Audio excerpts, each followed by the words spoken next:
गीता के तीसरे अध्याय की महिमा। एक पापी ब्राह्मण, धर्मशील पुत्र और गीता पाठ की अद्भुत शक्ति।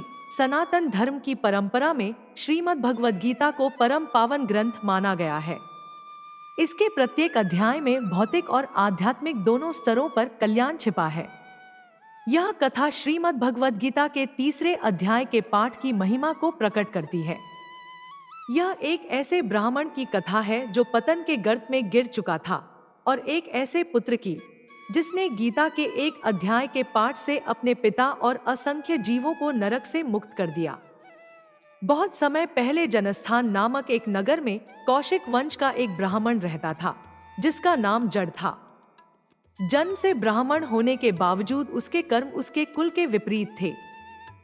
वह अपने कुलधर्म, ब्रह्मचर्य और वेदाध्ययन जैसे कर्तव्यों को त्याग कर सांसारिक मोह में डूब गया। प्रारंभ में वह व्यापार की ओर आकृष्ट हुआ। धीरे धीरे उसका जीवन पाप कर्मों में फंस गया। शराब, जुआ, स्त्रियों में आसक्ति, जीव हत्या और शिकार, ये सब उसके रोज के कार्य हो गए। उसने अपने जीवन को भोगविलास में उलझा लिया था। जो धर्म उसका जीवन आधार होना चाहिए था, वह अब उससे कोसों दूर हो गया था। कुछ वर्षों बाद जब उसका सारा धन समाप्त हो गया, तो उसने पुनः व्यापार करने के लिए उत्तर दिशा की ओर प्रस्थान किया। यह यात्रा लंबी थी और उसके जीवन की अंतिम यात्रा सिद्ध हुई। लौटते समय एक सघन वन में एक पुराने वृक्ष के नीचे उसने विश्राम किया। उस समय रात हो चुकी थी और चारों ओर अंधकार फैल गया था।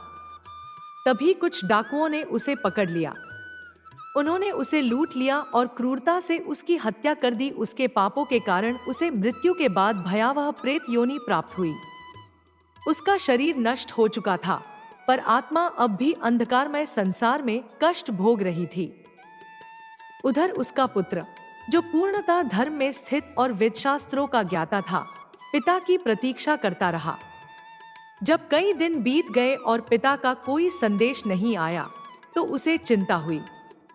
उसने संतों और ज्ञानीजनों से सलाह लेकर पिता की खोज में निकलने का निश्चय किया। वह अत्यंत श्रद्धालु और विवेकी था। मार्ग में अनेक लोगों से पूछताछ की, लेकिन कोई स्पष्ट समाचार नहीं मिला। कई दिनों की खोज के बाद एक दिन उसका सामना एक ऐसे व्यक्ति से हुआ जो कभी उसके पिता का सहयोगी रहा था। उसने उसे पिता की मृत्यु और डाकुओं के द्वारा हत्या का सारा वृत्तांत विस्तार से सुनाया। यह सुनकर पुत्र अत्यंत दुखी हुआ, परंतु शोक में डूबने के बजाय उसने आत्मकल्याण के मार्ग पर बढ़ने का निर्णय लिया। उसने निश्चय किया कि वह अपने पिता के पाप कर्मों से मुक्ति के लिए कोई ऐसा पुण्य कर्म करेगा जो उन्हें प्रेत योनि से मुक्त कर सके। उसने तय किया कि वह काशी, मोक्ष की नगरी, जाकर अपने पिता के लिए श्राद्ध कर्म और प्रायश्चित करेगा। वह आवश्यक सामग्री लेकर निकला और यात्रा के दौरान 7-8 स्थानों पर रुकते हुए 9वें दिन उसी वृक्ष के नीचे पहुंचा जहां उसके पिता की मृत्यु हुई थी। वहां पहुंचकर उसने संध्योपासना की और श्रीमद् भगवद गीता के तीसरे अध्याय का श्रद्धा पूर्वक पाठ आरंभ किया। जैसे ही गीता पाठ पूर्ण हुआ, एक अलौकिक चमत्कार घटित हुआ। आकाश से तेजस्वी आवाज गूंजी। उसने ऊपर देखा तो वहां एक अद्भुत विमान आकाश से उतर रहा था। उस विमान में स्वर्णिम रथ, छोटे छोटे घंटों की मधुर ध्वनि और दिव्य प्रकाश की वर्षा हो रही थी। उसके तेज से संपूर्ण दिशाएं आलोकित हो उठी। वह देखता है कि उसी विमान में उसके पिता दिव्य रूप में विराजमान है। उनका स्वरूप अत्यंत तेजस्वी था। शरीर पर पीतांबर की आभा और चेहरे पर संतोष व प्रसन्नता। मुनि जन उनके चारों ओर स्तुति कर रहे थे। उन्हें इस दिव्य रूप में देखकर पुत्र ने भाव विभोर होकर प्रणाम किया। उसके पिता बोले, बेटा, तुम्हारे द्वारा किए गए गीता के तीसरे अध्याय के पाठ ने मुझे मेरे पापों के बंधन से मुक्त कर दिया। अब मैं प्रेत योनि से मुक्त होकर विष्णुधाम जा रहा हूँ।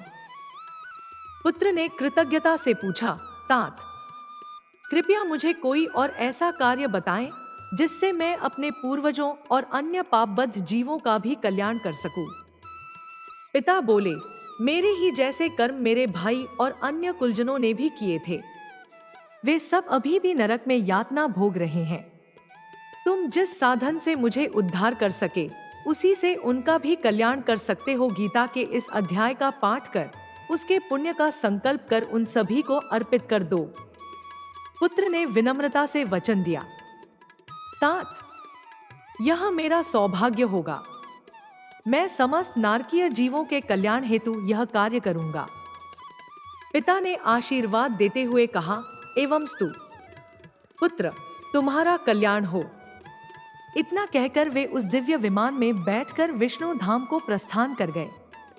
पुत्र अब अपने नगर लौट आया और भगवान श्री कृष्ण के मंदिर में नियमित रूप से गीता के 3 अध्याय का पाठ करने लगा। उसने संकल्प किया कि वह इस पाठ का समस्त पुण्य नरक में कष्ट भोग रहे जीवों को अर्पित करता है। उधर एक और दृश्य घटित हुआ। भगवान विष्णु के दूत, जो अत्यंत तेजस्वी और दिव्य आभा से युक्त थे, यमराज के लोक में पहुंचे। यमराज ने आदरपूर्वक उनका स्वागत किया और आने का कारण पूछा। विष्णुदूत बोले, धर्मराज, स्वयं भगवान श्रीहरि ने आपको यह संदेश भेजा है कि नरक में जो भी जीव हैं, उन्हें तत्काल मुक्त कर दिया जाए। उनके लिए अब और कष्ट नहीं होना चाहिए। यह सुनकर यमराज ने सिर झुकाया और कहा, भगवान के आदेश को मैं सहर्ष स्वीकार करता हूँ।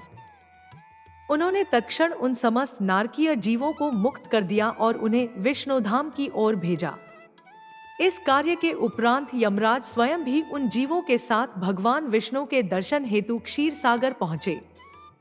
वहां उन्होंने श्रीहरि को नीलकमल के समान श्यामवर्ण में शेषनाग की शैया पर विराजमान देखा। उनके तेज से चारों ओर उजाला फैल रहा था। भगवती लक्ष्मी प्रेम से उन्हें निहार रही थी।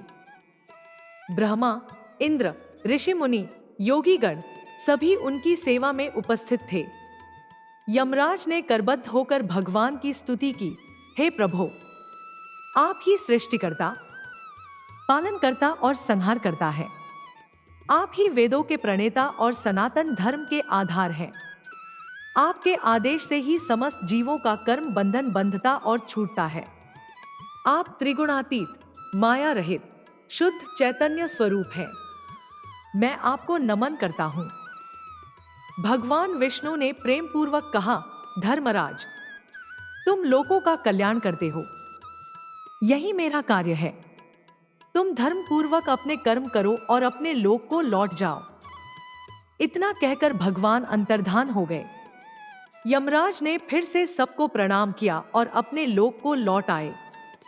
उधर वह ब्राह्मण पुत्र, जिसने केवल गीता के 1 अध्याय के पाठ से न केवल अपने पितृकुल बल्कि असंख्य जीवों का उद्धार किया, अंत में स्वयं भी अपने पुण्य कर्मों के प्रभाव से दिव्य विमान द्वारा भगवान विष्णु के परमधाम को चला गया।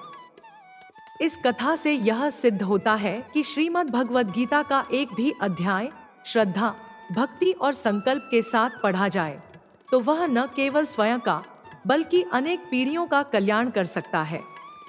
विशेष रूप से 3 अध्याय कर्मयोग केवल कर्म की महिमा नहीं बल्कि उसे भक्ति और आत्मोत्थान से जोड़ने की अद्भुत शक्ति रखता है। कथा यहाँ पर पूर्ण हुई। कथा अच्छी लगे तो लाइक और शेयर अवश्य करें व हमारे चैनल को सब्सक्राइब करना न भूलें। आपको कथा कैसी लगी कमेंट करके अवश्य बताएं। प्रभु आप पे अपनी कृपा बनाए रखे। धन्यवाद। प्रेम से बोलिए राधे कृष्ण कृष्ण कृष्ण राधे राधे, राधे श्याम श्याम श्याम राधे राधे।